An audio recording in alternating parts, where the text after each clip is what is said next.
Bring in show music, please.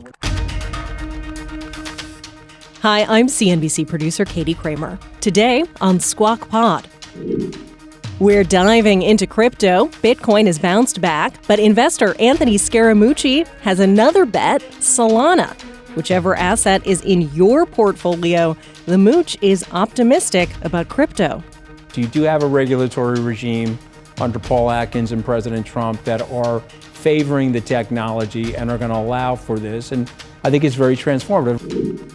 At 72 million followers strong, it's scientist YouTuber Mark Rober. He's making physics and chemistry fun online, on Netflix, even on Sesame Street. You click on the video to watch Ronaldo try and score on my robot, but in the process, you learn about motion capture systems and velocity and momentum. Plus, waiting on a new Fed chair, denim might save Christmas, and a closely watched special election that could signal what's to come in 2026. Everything surprises me. Nothing surprises me. Everything surprises me now. It's Wednesday, December 3rd. Squawk Pod begins right now. Stand Becky by in 3, 2, 1. Cue it, please. Good morning, everybody. Welcome to Squawk Box right here on CNBC. We are live from the NASDAQ market site in Times Square. I'm Becky Quick along with Joe Kernen. Crypto prices having a big resurgence. You're talking about Bitcoin up 2%, but it's close to $93,000 after getting down pretty significantly. Gains across the board. Below 80? It was, in the low 80s. In the 80. 84? Yeah. Might have, and previously, last week or whenever it was, it had been below, I think it was below 84 briefly. It's just crazy that we're saying, okay, stocks are looking a little better because Bitcoin stabilized. It's just... Tail wagging the dog, you think? I don't know if it is anymore. It's a risk. It's a risk thing. But it definitely market looks a lot more orderly and a lot, the sun is shining a little more on the bulls this morning after yesterday. I don't know if we're going to mention Boeing yesterday, but that almost was the entire move in the Dow. Yeah, it was the best performer in the Dow. It's up 18 points. Yeah. Now, it may have been because of the big order for Apaches, and people are saying it's being driven now by its defense business, not just commercial airliners, but I guarantee you that Airbus news did not help.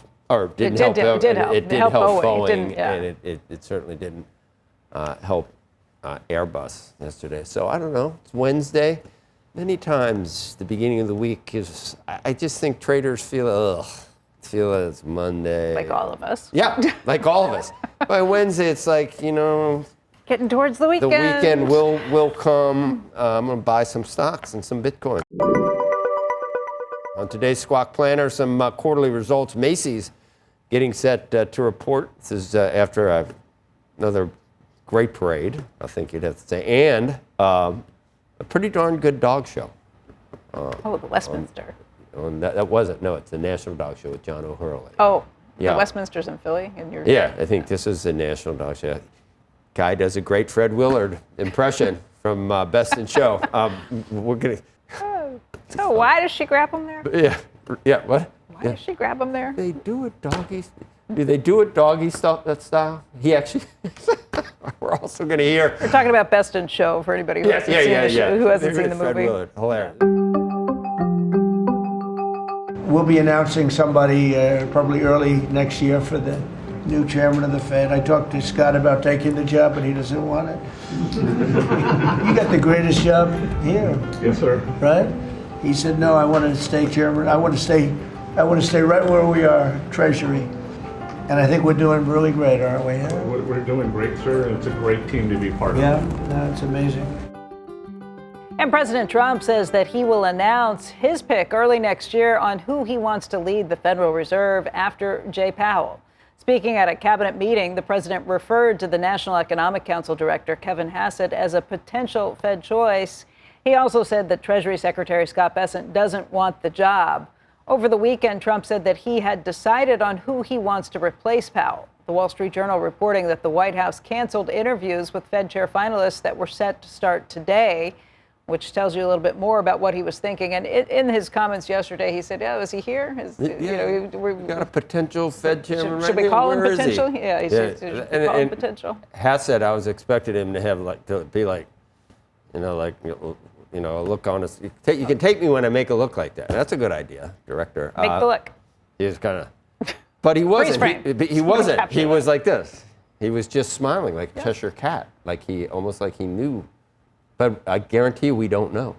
No, nothing's done till it's done. What we think we know, we guarantee you we don't know. Well, all we know is that we don't know. Let's talk American Eagle. Shares are soaring. The company giving bullish holiday guidance and raising its full-year forecast as it beat third-quarter estimates with a big contribution from its Aerie brand. American Eagle says it expects fourth-quarter comp sales to grow between 8% and 9%. And that's 4 times better than the 2.1% growth that analysts were looking for. Wow. Amazing. It says it sees full-year adjusted operating income between $303 and $308 million versus a prior range of $255 to $265 million. The latest results are the first showing a full quarter of impact from American Eagle's splashy ad campaigns with actress Sydney Sweeney. Also, tight end Travis Kelce, which is from the Kansas City. When a retailer, I didn't realize, I didn't tie to that. I thought these people, the whims of young people and what to stock the shelves. That's why with these specialty retailers can be really volatile. It can be really volatile because I'd have no idea what to put on the shelves. I have no taste. The tastes change quickly. Right. You're hot and then you're not, but they have had a pretty the Sydney Sweeney thing, big and then, splash. And then she. Her interviews, she's very calm when they try and pin her down and stuff. Yeah. I think it's, but her movies now, of course, you don't know what to tie that to. One of her recent openings wasn't so great, but I think she's a pretty big star all of a sudden. Anyway, it's a big deal for American Eagle. I don't know what she commands in her next contract. Next movie role. I think it'd be nice. I think we'd be happy. We'd be. That's a low bar. Right. For a year, whatever it is, we'd probably be happy. All right, we're getting a clearer picture of the kickoff of the holiday shopping season. A survey from the National Retail Federation and Prosper Insights and Analytics shows a record 203 million U.S. consumers actually shopped during that 5-day stretch from Thanksgiving through Cyber Monday. That beat estimates of 187 million shoppers, and it was up from last year's tally of 197. The turnout is the largest since the NRF started tracking that 5-day total back in 2017. It was hard to escape it, whether you went outside anywhere, saw ads for things, but probably just picking up your phone, probably got bombarded with ads to shop and shop now and get the deals. It was hard to escape this anywhere. Even you probably got ads trying to get you to shop online. I don't see those for very long, though. I really don't. No, I don't need anything. I need to find things for other people, but you know what? They find things for themselves pretty well, hopefully. The next congressman to the United States from Tennessee, Matt Van Epps. Hello, Tennessee. What a night. What a night. NBC News projecting that Republican Matt Van Epps has won a special election in Tennessee that drew national interest and attention even from President Trump. Van Epps will represent Tennessee's 7th congressional district in the House of Representatives. Most of the expected vote counted. Van Epps led his Democratic challenger by 9 points, but President Trump won Tennessee's 7th district last year by 22 points.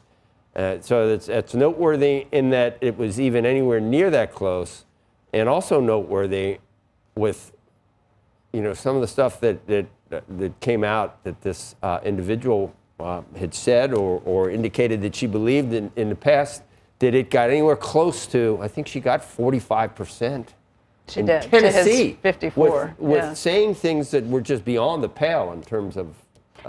Does it shock you when you have the financial capital of the world being now run by a socialist? Yeah, that's because how many people really vote in New York City?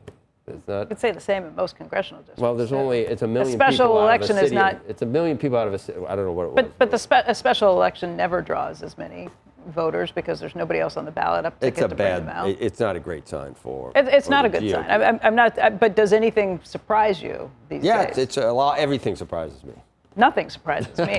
Everything surprises me now, because I by the time I croak, I don't even know if I'm going to recognize this world that I'm living in. Well, that's a cheery thought on this Wednesday Every morning. person, as they get older, I think that's what happens. I wondered when I was young, what these You're like people were Grandpa talking- Simpson Yes, now? Yes, I am. And if I don't watch it, they're going to put me in a nursing home. You remember that line? And Homer threatens him, and he says, "I'm already in a nursing home." And he goes, "Well, we're going to put you in the nursing home that was on 60 Minutes." Oh, goodness. All of life comes back to The Simpsons eventually. In purple, yum, donuts. That's Homer, not Grandpa. Right. Right. But everything does come back. Yes, it does. Cowabunga, dude.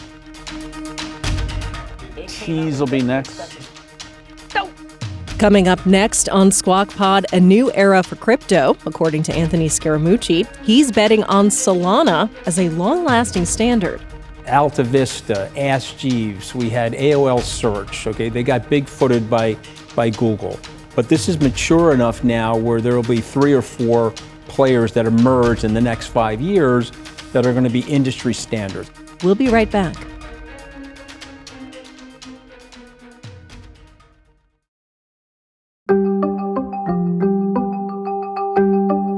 Welcome back to Squawk Pod from CNBC. Here's Becky Quick.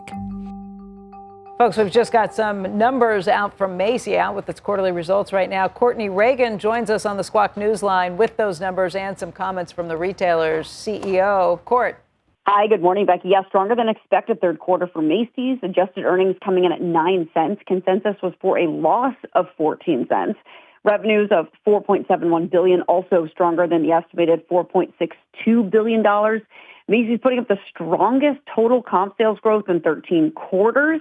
The comparable sales on an owned plus licensed plus market-based basis, that's basically all their business units, grew 3.2%. Bloomingdale's, again, the standout, comp sales up 9%.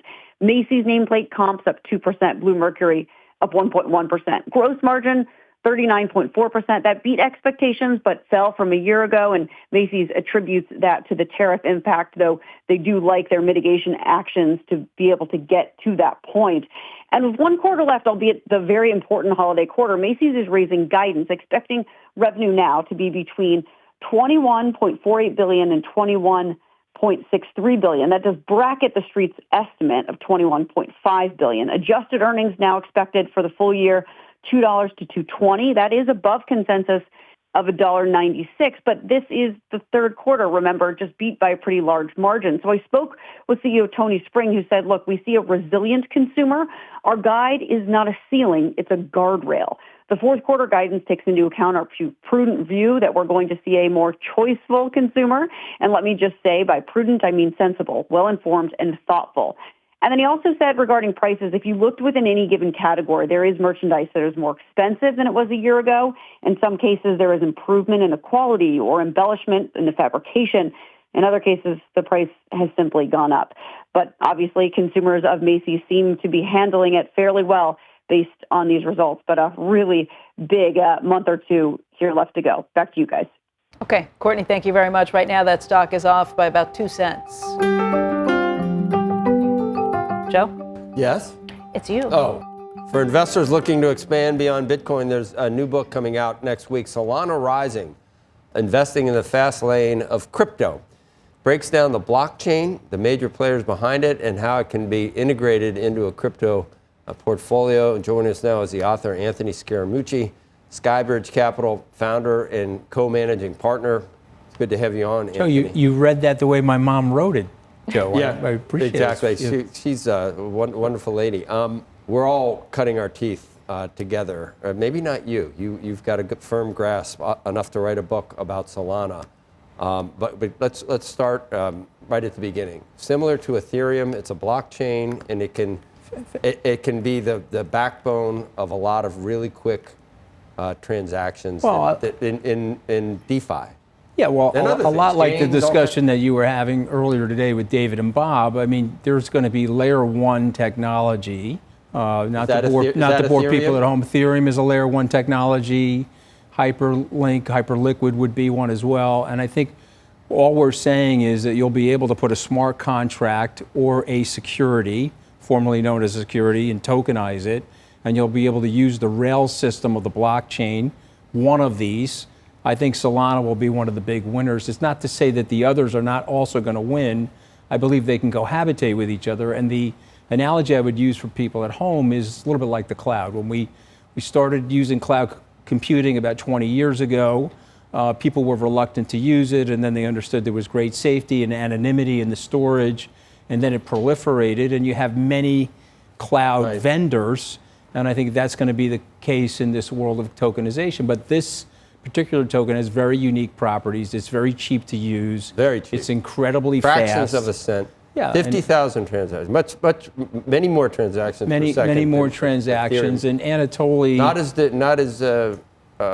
Not as many nodes, though, right? And well, it's proliferating now. I mean, again, this is sort of the same conversation that we'd be having about the internet. And I was watching earlier, I think it was Paul was bringing it up about how you're in the Netscape zone on your way to Google and eventually into Facebook. And I think that's where we are. We're very, very early. So just imagine 4 or 5 years from now, will there be a rail system on the blockchain where we are tokenizing things? And so I believe the answer to that is yes. Things like Avalanche, things like Solana, Hype would be one of those as well. It's cheaper than Ethereum, and it's got 2 types of proof. It's got proof of stake and a proof of history with like a timestamp. So you don't even have to. It's much faster. I mean, much faster. It's much faster milliseconds versus and great finality, great certainty. And I think the big news now is you do have a regulatory regime under Paul Atkins and President Trump that are favoring the technology and are going to allow for this. And I think it's very transformative. Remember, you and I are old enough to remember T+5, Joe. When I started in the business, you didn't settle your securities into your account for 5 days. It's T+1 now. Yeah. This could be T plus an hour or so, I mean, less than that, but I think that's what they'll eventually get to. And Anthony, I think crypto has certainly benefited from this administration's view and interest in crypto, all things crypto, it seems like. But today, President Trump is going to roll back, we suspect, the emissions standards that were under the Obama administration and then the Biden administration placed on the auto manufacturers.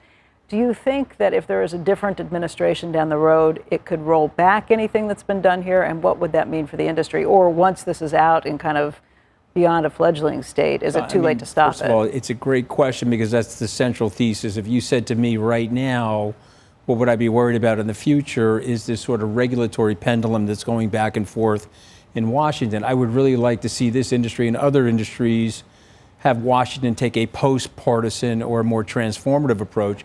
And I will applaud David Sachs for that because I think David, when he put out that executive order earlier in the year, he was trying to construct it in a way that would make it bipartisan, Becky. Right. And I think that that's the worst thing for businesses to say. Yeah, we shouldn't have left or right regulation. We should have right or wrong regulation, and it should be transparent and safe to use and fair to the customer. And I'm hoping we can get younger Democrats to the table on that. There's a partisan divide, and it's a very good point that you're bringing up. Okay, front page New York Times today. Trump's AI and crypto czar benefits himself and allies. And you are no fan of. We've had our disagreements in the past about the president. Yeah, we have. So you're not going to be someone that I think would sugarcoat things. In anything you've seen with the president and his family and their conflicts and dealing in crypto and the businesses that they've set up, has anything really raised your eyebrow, or David Sachs, or anything? Has anything really raised your eyebrow in terms of impropriety? We've been at odds. Some of it is more style related. How about for this, though? But let's talk about this. Yeah. So I'm friends with Eric Trump. I think you know that. He came to my conference. We all have the same birthday. We all have the same birthday. My son, January 6th. My son was very involved. My son, AJ, was very involved in helping him raise money for American Bitcoin. I own American Bitcoin, so I just want to make sure that that's fully disclosed here. And so, no, I don't see that. I think that is a partisan thing. As it relates to David Sachs, I read the article, and I would just submit back to people rhetorically, you want people like David Sachs in the administration, whether it's a Democratic administration or a Republican administration. And guess what? David Sachs is going to be a visionary and an entrepreneur and do a lot of business-related things. And I think you don't want to overly stop those people. I don't think you just want bureaucrats, lawyers, and academics in Washington because they have very little business interests outside of Washington. And so that's me. I'm a huge fan of David Sachs. I think he's done a great job. And I think the criticisms in that article are unfair. And so, maybe we agree on that, maybe we don't, but that's my approach. No, I was just asking. And I want to encourage people like David Sachs to go into government because we need those types of people in government. All right. So back to Solana. If someone, obviously Bitcoin is 92,000. You can buy, you can buy any amount of Bitcoin. You don't have to buy a whole Bitcoin, obviously. But if someone wants to get into crypto, you think if you're comfortable with Bitcoin, that Solana would be a good investment where it is right now? It's at about 141. I think Solana, Bitcoin, Ethereum, Avalanche, or less so. We own Ethereum, but we own less of it. But I like the whole area because this is taking off. Listen, we're old enough. Alta Vista, Ask Jeeves, we had AOL search. Okay, they got big-footed by Google. But this is mature enough now where there will be 3 or 4 players that emerge in the next 5 years that are going to be industry standards. I believe Solana is one of those. The other ones that I mentioned are likely one of those. But I explain in the book why the technical properties associated with Solana, I think, are quite favorable. And I'll leave you with this thought. When Anatoly created Solana, he didn't try to create new things from a computer science point of view. He used all the available tech that was out there to make it easy for developers to run programs on top of Solana. And so for me, it's one of our big names. We own a lot of it, frankly. I have a lot of it on the Skybridge balance sheet. And so I wrote a book about it because I want to also explain this stuff to our customers. And when I made the investment in Bitcoin 5 years ago, traditional finance people excoriated me. Some of the wirehouses. I was before you. Yeah, you were before me, but I got in there with, in size at an institutional level. Well, yeah, you got it in size. That's the difference. I got excoriated by a lot of people in traditional finance, and now they're coming. And I'm just saying, this is 5 years ago, we said Bitcoin. I believe 5 years from now, Joe, if we're fortunate enough to be sitting at this table again, we'll be looking back on Solana and say that was a good entry point. Because we're using Ethereum Solana. Has been, I saw a funny meme on Twitter. It had a picture of someone frustrated, and it's, I've been in Ethereum at 3,000 for 4 years or something like that. I mean, it has not been like... You have a lot of fear and uncertainty and doubt in this industry. And so something like Ethereum that has really good technical properties could lag for several years. But again, let's go back early stages of tech in our lifetimes. Amazon went public in May of 1997 and had lots of hiccups, down 50%. You remember the March 2000 debacle, it was down 80 or 90% at that time.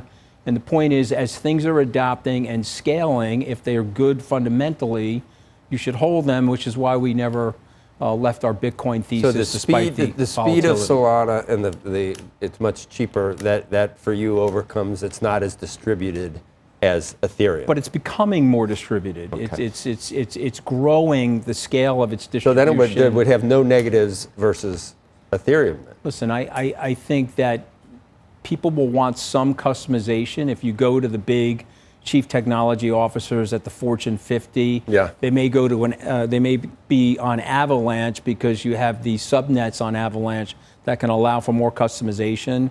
But I'm talking about broad scale delivery of tokenization. Somebody like a BlackRock, somebody thinking about tokenizing stocks and bonds or potentially real world assets, I think they'll use something like Solana. It's bigger, it's faster, and it has way more market share, and it's growing faster than the others.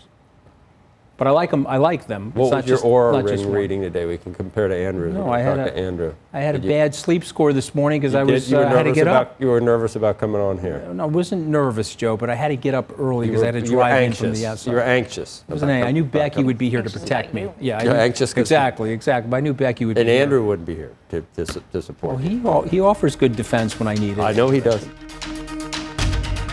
Still to come on Squawk Pod, he taught millions about science through prank videos on YouTube. And now he's taking his lessons to Netflix and beyond. Creator Mark Rober. We're basically taking all the tricks I've learned on how to hide the vegetables and teach science in an engaging way. And then we're making a full science curriculum, 3rd to 8th grade, and then we're going to make it free for all teachers forever.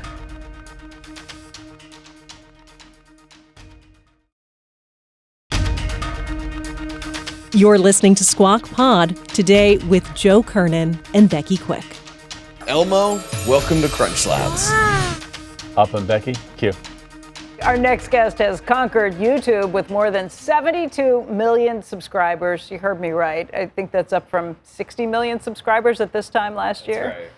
It's a lot. He is now branching out into other platforms with a new show on Netflix. Joining us right now is Mark Rober. He's the founder of Crunch Labs. He's also a former NASA and Apple engineer. You've been on the program plenty of times before. We're really glad to have you back, Mark. But let's talk about this. I mean, really, when it comes to big influencers out there, you're at the top of the list of these things. You started on YouTube in 2011. That's right. And you built up a huge subscriber base by showing kids, I guess, the fun things around science. Yeah, just like how engineering can be cool. If you're an engineer, you could just will something into existence if you want it to exist. That includes things like last month, I built a goalie robot that moves at like 40 miles an hour, and then Ronaldo tried to score on it. And was he successful? No. Eventually he found one weakness the robot had, but it's impossible to score at that speed. Wow. Yeah. It's really cool. This is why you make science and engineering fun for kids, and for that we love you. But you are moving beyond YouTube. You've started doing videos on Netflix too. How did that come about, and how's it going? Yeah, we launched some of the YouTube videos, and what we're realizing is the audiences are different on different platforms, right? So we launched those. We were in the top 10 globally on Netflix, on most watched on Netflix, and then #1 on kids. And these are just YouTube videos. We are doing some original content though. We're doing Mark Rober and Elmo's Christmas Giftmas. So I went to Sesame Street, the whole Sesame crew came to Crunch Labs, and that'll launch on December 8th. I even sing a song called Failure is Awesome. So I didn't know you sang on top of it. Yeah, I don't know if I'd say I sing. There was a bit of auto-tune involved. In Elmo's voice, or in your own? No, in my own voice. Okay. It's a duet with Elmo. It's a duet.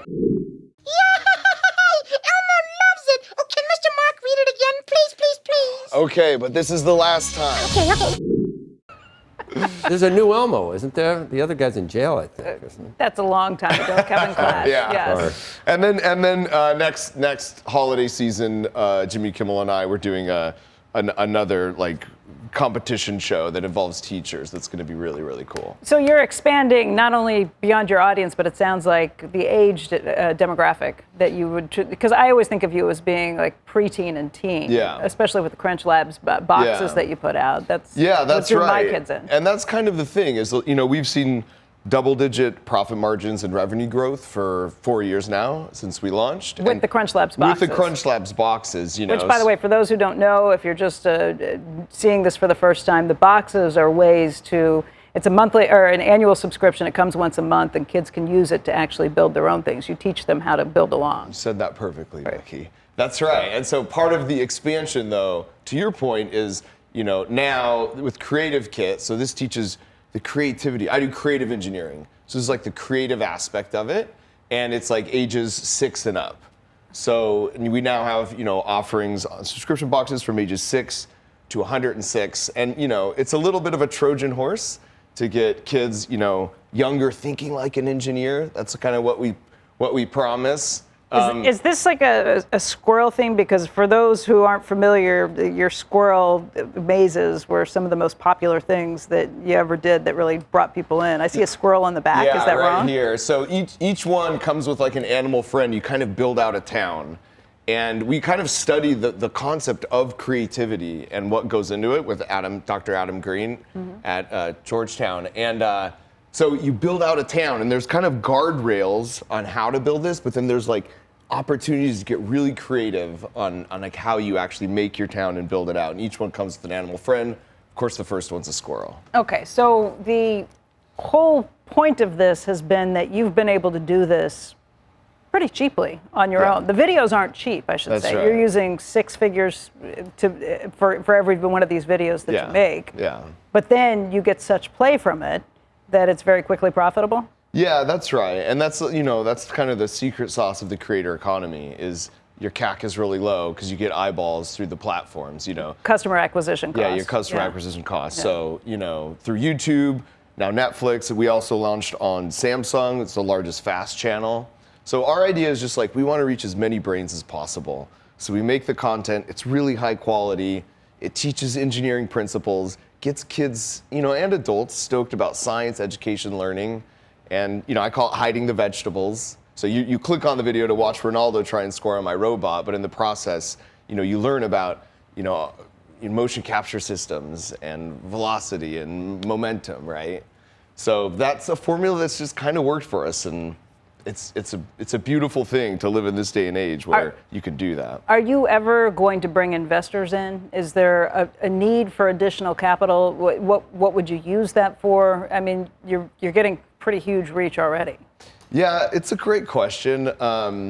We do have some initiatives where we're doing something called Class Crunch Labs. So this is where we're basically taking all the tricks I've learned on how to hide the vegetables and teach science in an engaging way. And then we're making a full science curriculum, 3rd to 8th grade, and then we're going to make it free for all teachers forever. And so that's going to cost us $55 million. So there's some of these initiatives, and then we're going to make it free. What's the return on investors for Nothing. That? So this is a charitable philanthropy. It's a charitable thing, right? Yeah. But at some point, when you have these big initiatives and ideas like that, and there could be some things for the business as well. I won't say we would never take on outside capital, but right now we've been able to do pretty well just bootstrapping it. It's really impressive. I miss the package explosions that you used to do around the holidays. Bombs. The glitter bombs for anybody, because when you get packages stolen, you got packages stolen. Yeah, and it ticked you off. legitimately, I got a package stolen from my house. And again, this is what's cool about being an engineer is you feel violated, and it's you feel sad, but then you're like, wait, I could do something about this. So then you make a glitter bomb bait package and go after these porch pirates. And it was really more successful. Than a glitter bomb. It should be like spikes. It had spikes or it had fart powder in it. It would blow up on them. Ball bearing. And he videotaped all of it, so you catch them on video getting blown up with these things, which was great. Yeah, poop. Yeah. He did do fart bombs. Yeah, fart bombs. Yeah, the fart spray was in there so to make sure that they threw it out of the house so then we could get the package back. And have the camera back. Yeah, and the cameras. It was an expensive package. Mark, thank you for coming in. Wish you all the best of luck with this. And I would love to hear more about this new initiative down the road, too. Love it. Thank you. Thank you. Always good to be here. By the way, content creator Mr. Beast, Jimmy Donaldson, is part of the DealBook Summit lineup with Andrew today. CNBC will have coverage of that event all day, and Andrew is going to be joining us in the next hour. An Elmo update from Mark. The original Elmo did not go to jail. In fact, Kevin Clash. No, the statute of limitations had run out on the charges, so they were dismissed. However, evil Elmo, who used to be right out here. Dirty Elmo. Evil, dirty Elmo did go to jail for trying to extort the Girl Scouts of the USA. So there's you learn something on Squawk Box every day. But he was in Times Square. This is and he was naked. Well, Elmo underneath. Yeah. Okay. Wow. Okay. See, Elmo's always naked, as you know. And that is Squawk Pod for today. As always, thanks for listening. Squawk Box is hosted by Joe Kernen, Becky Quick, and Andrew Ross Sorkin. Please tune in weekday mornings on CNBC at 6 Eastern, or get the best of our show right into your ears in this easy-to-listen-to podcast when you follow Squawk Pod. We're available for free wherever you like to get your podcasts. Have a great day. We'll meet you right back here tomorrow. We are clear. Thanks, guys.